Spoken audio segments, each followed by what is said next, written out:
Oho. Buni qaysi geniy miyasi qaynab ketgan, bilimi oshib ketgan odam o'rnatdi? Feruz qani chiqib yoqchi tez? Xo'p bo'ladi, aya. Hozir yoqaman-da mana ayajon. Ana. Oppali, ana aya, yoqdim. Voy, zo'raylanar ekan-a? Endi o'chir qani? Voy, aya, o'chir. Qo'lim maydalanib ketadi-ku.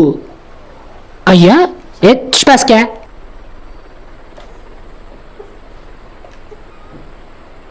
Feruz, ventilyatorni kim o'rnatdi? Qaysi geniy? Aya Jamila o'rnatdi hammasini. Ventilyatorni ham Jamila o'rnatdi. Menda umuman ayb yo'q. Aya, nima problema bo'lyapti? Bizga topdingizmi yoki? Voy gayak, ana ventilyatorni sen o'rnatdingmi? Конечно men. Bilardim tovuqning yaligingda. Qani bu yoqgacha o'chirishani ventilyatorni qanday o'chirasan endi? Aya, 6 sekund. Problema yo'q, вообще problema yo'q. Mana. Texnologiya ayajonim. Ana! Ali, oppa! Voy, вот это поворот, Jamila. Qizim, geniysan, geniy.